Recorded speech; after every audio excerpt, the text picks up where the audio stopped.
Welcome to One Mic, Two Generations on our third episode talking about suicide and our perspectives. Yes, thank you for joining us. And this is a very important topic. So let's get started.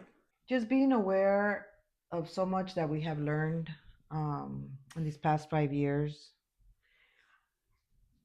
never thinking that this would be the journey that we would be thrown at or thrown towards. Mm-hmm. Um, June 9th of 2020, our family received that call. My youngest son, we lost him to suicide. And these 5 past years have been a time of learning, a time of unimaginable pain, and rediscovering a new way of life for our family, Mm-hmm. as this affects everyone that has come in contact with my son. And our family has had our share of that terrible pain and that roller coaster we went through. Mm-hmm. Do you want to share like a perspective of a sister, or perhaps just having us gone in that moment, going through that?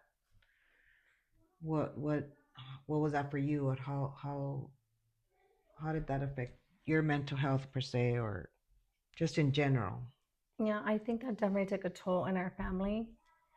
And then it's, I was numb to it Yes. and not, I guess, wanting to believe what had happened. That it was just hard. It was like, it was okay, well, how do we start? Like, how do we live? Like, we're like someone is missing. Yes. There's a part of us that's missing, and how do we continue on with life? Yes. When life doesn't stop, when life keeps going, and you don't have a choice, you have to keep going with it, but at the same time, you're carrying this, I'm going to call it, this huge monster on yourself. You're carrying it, but you don't know where to put it. And life keeps going. And then, like you just said, you're numb. You don't want to believe what just happened. So for me, that's exactly what I did. Mm-hmm.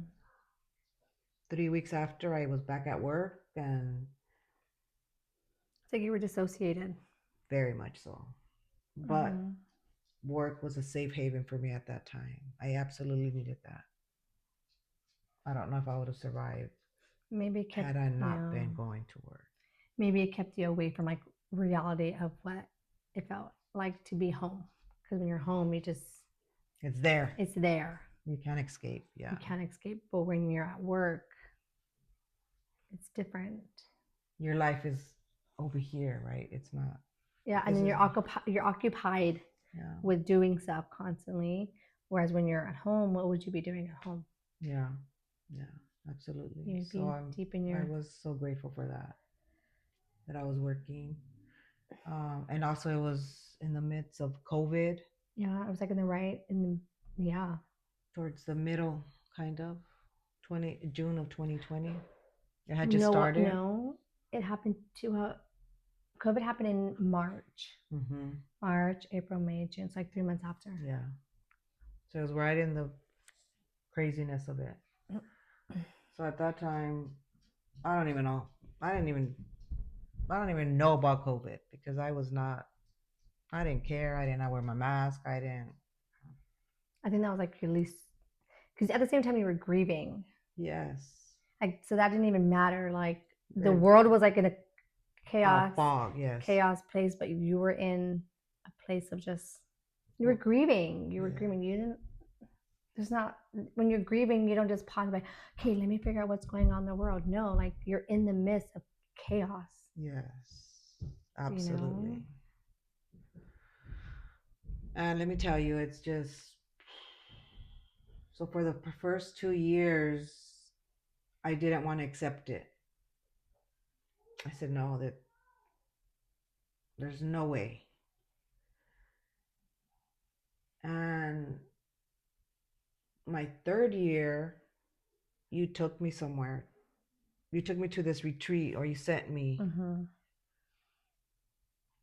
And this place just saved my life, because if it wasn't for that, I don't think I'd be sitting here. I don't think I would have made it this far. Um, oof.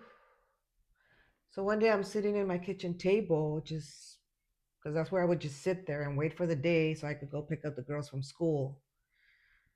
That was my day. I just sat at the kitchen table. And this one day I'm sitting there, and it was just like something just told me, right now, you need to make a choice. You're either end your life right now, or you make a choice to start your life. Mm. Like, it even made me get up. And my oldest son was working from home, so he was at my house because his daughter goes to school there, and he was at my house. But I couldn't even see him. And at that moment, it was kind of like my life didn't pass in front of me. My loved ones passed in front of me. Mm. This is what you're going to leave in this chaos. Mm. And it was like a breakdown for me, because I had to feel kind of, you can't just go, because you're going to leave more chaos on top of what's here already. Mm. And the person I thought of the most was Oli, because of so much loss that this little girl has gone through, that this would just give her more. Yeah.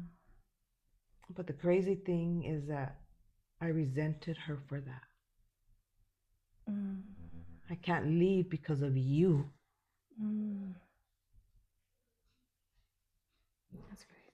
That's deep. Yeah. So now I'm carrying, you carry those things with you, because they're part of who you start becoming. And at that moment, I chose to live my life. And that's when I started. And I remember one day you and I were seeing a magazine, and there was a lady that was dressed. I don't know if you remember. And you went like that, and you said, I want to see this. I remember. And to me, that said, I want to see this, Mom, because I was dressing like not me. No? Mm-mm. And little by little, I started getting up. And I have been working on myself. Like, had to go down into the foundation of my beginning to know where I stand now and who I am today. Mm. And even losing my son, I never thought that I would be here. I never thought that my kids were suffering to a degree of that catastrophe. But then that's the thing. I think nobody would, Right. no one would ever think, right? Because that's when you always hear people that have lost somebody from suicide. The first thing they say, like they were happy. You would always catch them smiling, and it's everyone that you would always hear. And then that's how Chris was. Like he was always smiling, always dancing, like being funny, silly, cracking jokes. Like I I never in a million years would even think that would even happen or occur. Yes. Ever. No. So I think that was like, that was a big wake up call. Yeah. To see that as a society, what is our responsibility? Mm-hmm. Because how many parents like us to think, no, not my kids, not in my home, not in my family. And yet, this could be your kid we're talking about, just like it's our child. Mm-hmm. In paper, his life was perfect. Mm-hmm. He had just graduated. He had a job in the course of study that he took, and his career started. He wanted to stay in San Jose because he loved it. He loved everything about the city. So when we got this call, it was like, what are you talking about? I always had an understanding that suicide was just people that were just suffering in a different way, that came from drug addiction and things like that. Mm-hmm. But look at how much we're seeing now. We're seeing these athletes. I know. Who would even think, veterans? The highest number is for veterans. Who would think that veterans that have done so much for our country find themselves in these positions? And how much have we learned about suicide and how many people that are affected? And men. Men, it's more common in men than in women. Mm-hmm. So, but I think that's how. I think it's slowly people are slowly talking about it more, or people are slowly reaching out to people that they feel safe with. But I think years ago, it was taboo, right? yes. Especially for men, they can't talk about their feelings. They have to be strong, macho men, and if they do talk about their feelings, like they're considered weak. Yes. Especially like in the Latino community. Yeah. And not only that, like if we were go to your mom or someone, if you tell them like I'm feeling sad or I'm feeling depressed, like you're not depressed, like that's just makeup. Go clean your room. Yeah, go do something. So it's like they didn't know. Right. So I think right now a lot of it's being talked more about compared to years ago. Yes, but the numbers are growing. They're the highest they've ever been. And every day we lose 136 people, I believe. 32 or 36. Like every 10 minutes, every day. And of that number, 108 are men. There are 4 times for them than women to lose their life. Mm-hmm. The number is much higher. So what do we need to teach our boys? Mm-hmm. We need to educate. We need to bring awareness. Like for Christopher, we were completely blindsided. Like you just said, we would have never thought. And this affected and has affected our family. So let's, as a community, we should come together. But how do we come together? That's $1 million question. That's the question. It's like, how do we come together? And I think now, even more so, how the world is, there's just so much separation and division. Yes. And I think that's just causing more turmoil. Yes. For that. And that's the thing is like, but rather than being deep into what's going on and like separation, like especially with politics, right? Like people are losing friends, family members because they have different values and beliefs. And that is causing like so much anger. Like there's just so much anger here right now that's going on. Yes. And what transmutes that is love. Yes. Love. Yes. So we have to come to an understanding and an awareness that everyone is going through something. Yes. And we don't know everyone's story. I used to take it personal when someone like at the grocery store, the cashier, when she had attitude and like just throwing, and I would take it personal, like how dare she? But I don't know what she's going on in her life. Right. I don't know where she came from entering into the supermarket. Like she probably got into a fight with her husband. She probably lost somebody. She probably is like, how am I have so many bills I need to pay? Like we don't Yes. know what someone is going through. Mm-hmm. And I think that's when we have to present kindness. And the first thing that it starts with is ourselves. Ourselves. So if we paused before we react, Yes.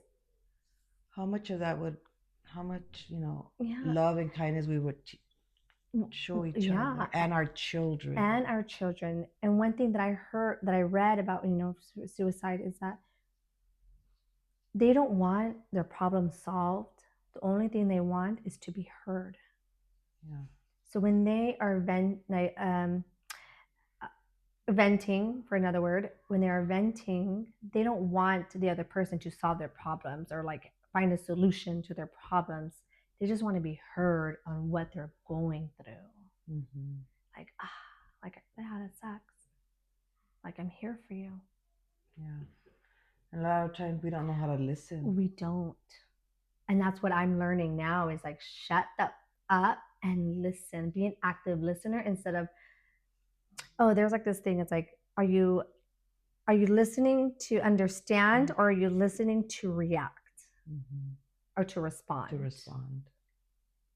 And a lot of the times we're so quick to respond and rather than just and taking it personal, right? Because we have our own perceptions of what the other person's talking about. Right. But it's listening to understand them. Even though we might not agree, whatever. Right. But we just listen to understand their viewpoint or what they're going through, their story, without any solution. Because the first thing we want to do, especially when we're uncomfortable, is this: we're gonna do this, or how about this? And then we give so many like ABC's solutions, right? Right.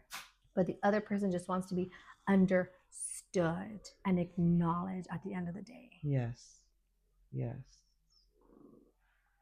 That's what we do because we don't know. We don't know. We're not taught. We're not taught. I think that's one thing that they should teach at school.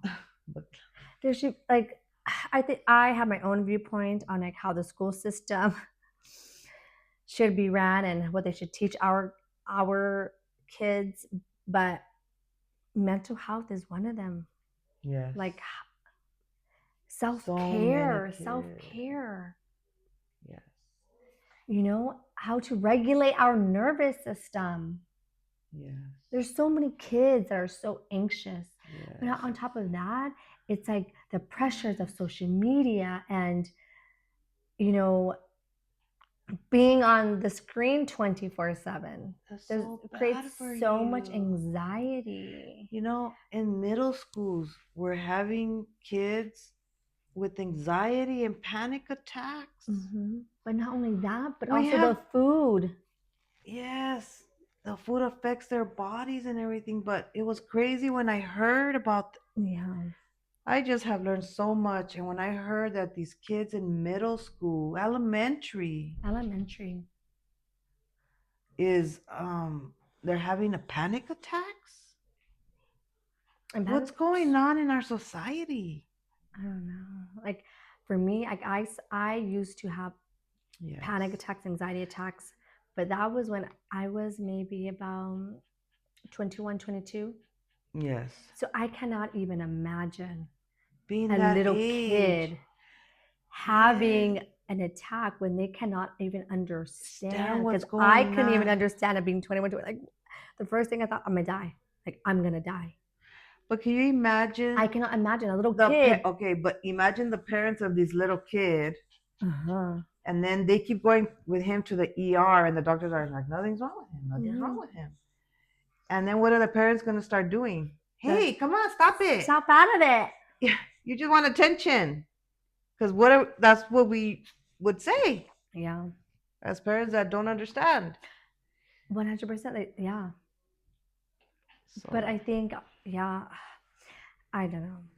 I have a lot to say, but I think at the end of the day, it starts with us. Yes. There has to be resources that can be given to parents and to schools and Yes. even law enforcement, Yes. because they don't have the ability to help someone who's actually like having a panic attack Or or having a breakdown. having a breakdown. And how you hear so many where policemen shoot them, right? Because they think they're afraid that they're going to do something, but actually Right. no, they're not in the mental capacity to Right. follow what Orders, you're right. in that But moment. because of how much mental health has been changing and how much it has grown. Mhm. Because in my time you wouldn't hear about all these things, or maybe they were out there, but there wasn't the social media that there is now. But even in schools we wouldn't see other kids. I don't know, I just feel like mental health has grown so much, and it's probably for so many reasons, obviously, So many but factors. so many, some that you mentioned, like the social media, the constant being on our phones. Parents are as responsible as kids. Yeah, because as parents, parents are on their phones too, just like, so it's like, Right. so there's no attention also to the kid. There's no connection with the kid, with the family, but also, I don't know about other states, but in California, like parents are making ends meet of like the increase of everything that's going on. everyday Yes. items. Like food, it has increased like what by what? How many percent? It's just outrageous. So people are in survival mode. Yeah. Survival mode. So how can they have the ability to have the intention to be present? They don't. They don't. They can't. No. Because they're just on survival. Like, how am I going to make ends meet? When the gas is going up, the food is going up. Well, I think that's something that a parent always, even. Oh yeah, for sure. Where and now, like you say, yes, it's a lot crazier. It's a lot crazier. And I always think, wow, if I didn't know my kids when they were little, and I had no social media, so it was just coming home from work, cooking and cleaning and washing. And I always say, like, I don't know how my mom does it, like how my mom did it. I don't, like, even me when I work so local, like, I don't know how you did it with us. Like, I remember we lived in Compton. You would take us to school in Torrance. From Torrance, you go all the way to downtown LA to go to work, and then you go back to Torrance, pick us up, and then back to Compton. And then you even had time to cook and help us with our homework. Yeah. I wouldn't have been able to do that. I'm like even struggling now. Like when I see clients until like 4 or 5, and I come home and I'm like, or I'm like begging, like if I have a cancellation, so I can like come home and like make a hurry up, start dinner. So when I'm home, like I can be present with say like doing homework, or with like making dinner. But then we would have dinner late at night. Yeah. Like we would. Yeah. But I remember it was always just like you were surviving. I was absolutely surviving. You were on fight or flight, and you did not have time to just relax. I don't remember watching TV.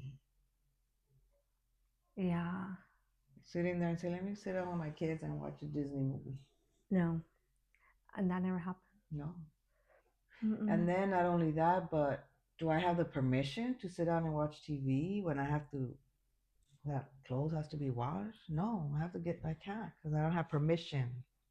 Because we didn't allow it. Like we don't allow ourselves. No, exactly. But then that's why for me, like I was always go, like especially with Zaylee, like go, like this has to be done. And then if I just sit down, then my nervous system is like get up and go do that and go do that and go do that. But yeah, but it's understanding that we have to reteach ourselves, reprogram ourselves that hey, I don't have to do it right now. Like I see you, laundry, I see you, but I'll get back to you later. So we can pour into our cup instead of being there for everyone's cup, pouring into everyone's cup, because at the end of the day our cup is negative, and then we're just so tired. So we can't even breathe. So we're running on adrenaline all day, every day. Yeah.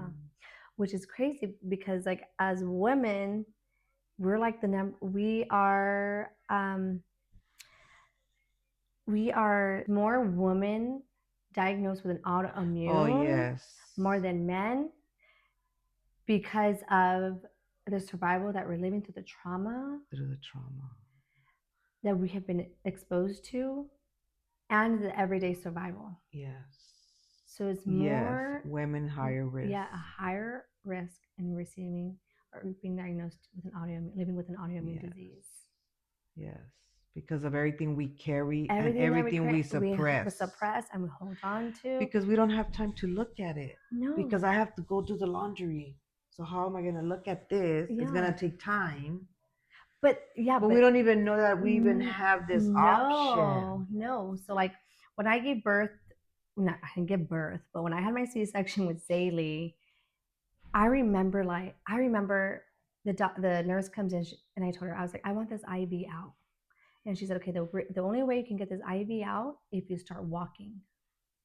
Which I didn't even allow myself to rest. I just had a C-section, like, let me just take it. I got up right away and I just started walking. Like, I gotta get up and get this IV out of here and I wanna leave. I wanna go home. So I remember I was just like, get me out. So I didn't even have time to rest. And then when I got home, I had a C-section and I was cleaning and I was cooking when I had the C-section. So Wow. as women, we don't give ourselves the break. We don't give ourselves the compassion because we think because there's expectation that our family relies on us. And how many more women are doing that? Right. There's so many women that are just surviving. And then when you're there, you're thinking, well, so and so did it, so how come I can't do it? Yeah. Well, so and so does it, and she has 4 kids, and and then you don't even consider the grace, the spirituality, the beauty. You don't even enjoy it. No, you don't enjoy being Because you don't even motherhood. know, because it's like, okay, come on. No. Wow. And then not only that, but also society. What you can only have how many 90 days. 90 days to go back to work. When in reality, it takes about like, I think it was, don't quote me on this when I read it, but it was about I think it was 5 years, because it was either between 3 to 5 years that our body actually, till it takes 3 to 5 years for a woman's body to recover. Wow. Can you imagine our mental? Recover. Wow. And yet we're going back to work after what, 3 months? Yes. When it takes 3 to 5 years. And there's some that I'm sure that go sooner. Oh yeah. But the thing is that we are so hard on our body and we're so in distress without even realizing it. But how much disassociation do So we much have? so we are so dissociated that we don't even know that we're dissociated. Right. I remember I had a therapy session. I was talking to my therapist and she said, "You're dissociating." I was like, "No, I'm not." She goes, "Yeah, you're dissociating right now." It's like, "No, I'm not having a conversation." She goes, "Yeah, you're dissociating." So I was like, wow. So I've been living my life in dissociation, which in fact is, which there's times where I think this also goes with like, the death of my brother and then like other things that happened in my life. Like I don't even remember things. Yeah. I don't remember. Because you weren't there.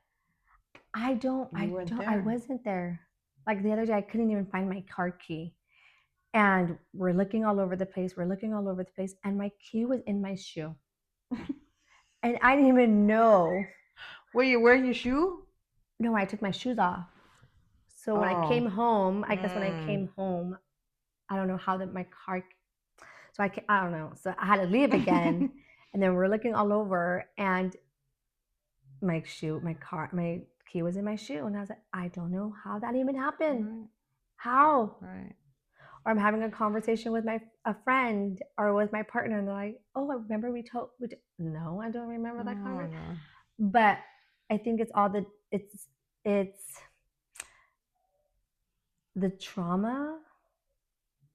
Yes. That I've been through and also the survival. Right. because when you're in survival mode, you're not paying attention Right. to the little To detail, to the anything. little details, To anything. to anything. You're just like, I gotta go from A Like a to B, robot. and that is it. Yeah, like a robot. Absolutely. Like a robot. Like make dinner, help homework, shower, take a bath, and go to bed. Yep. And tomorrow I gotta do this all over again. All over again. Yes, because I went from Compton to Lomita to Torrance to downtown. And then I would come in the evening to Torrance to Compton. So I had 3 stops before I got to work. Yeah. Yeah. So no wonder that we all have diseases. We all have like, because we're just, when that's not how God made us. No. Like we were supposed to be, how can you enjoy life, prosperous right? On earth. Yeah. We're supposed to enjoy, like, earth is paradise. Like if you get out of the city and just see how beautiful the earth is and how much healing Mother Earth can give us by just sitting down and just touching the grass. We need that. That's why there's so many research showing that how being in nature actually kills cancer cells. Yes. But people don't believe it. It shrinks cancer because we're supposed to be on Mother Earth. Barefoot, touching the grass, seeing the trees. Yeah. But yet we're just so stuck inside this matrix that keeps us hooked on, and we're just in survival mode, and that's why there's just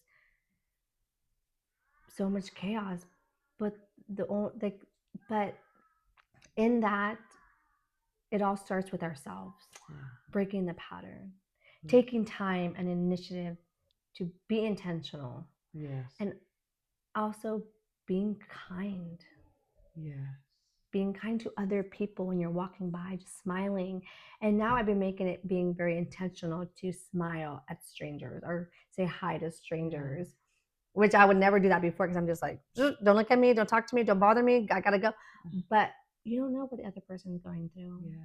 And then when you're nice to someone else or being kind to someone else, like you feel good. Yes. So it takes you out of that negative state to a positive state, and your vibration just gets higher and higher. But see, you know how they say it's always feels better when you give than when you receive, and it's not talking about money. No. It's talking about a smile, a hello, holding the door. Yes, people don't letting do that somebody anymore. go when you're at the red light. I feel like after COVID, maybe before it was already like this, but just kind of like people are in a rush. They don't want to look back to hold the door for you. They just in a rush. I could have to go somewhere real.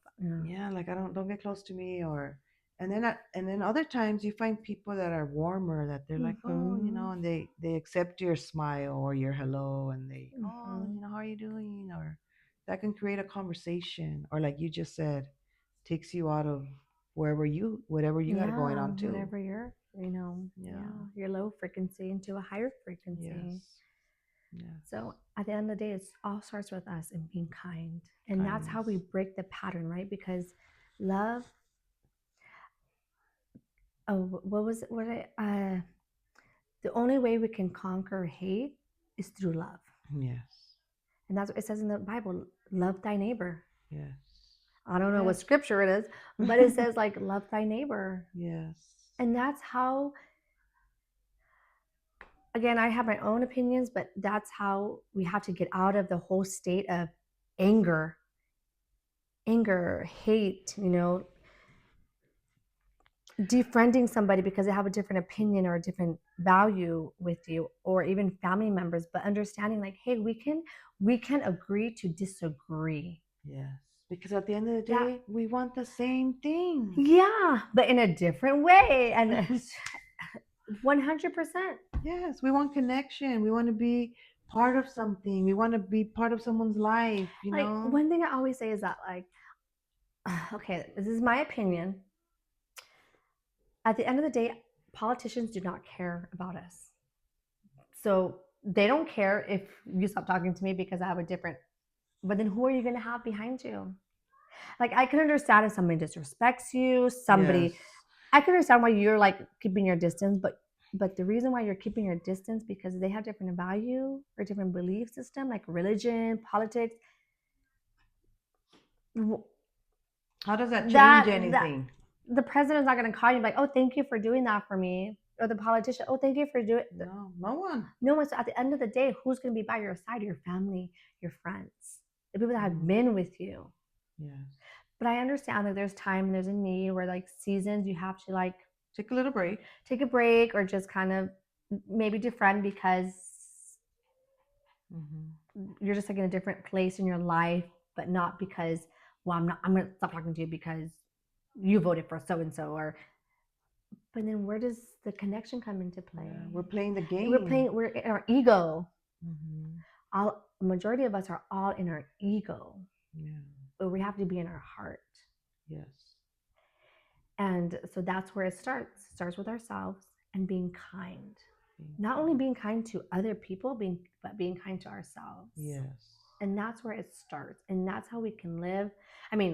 That's how we can beat hate in the world. Yes. Because at the end of the day, like we may not control everything, but we can control ourselves. Yeah. Am I going to respond with hate or am I going to respond with love? Yes. And that says more about us than anything else. Yes. So always, that's how I have been. I'm going to respond with love. Yes, me too. That's what I have learned.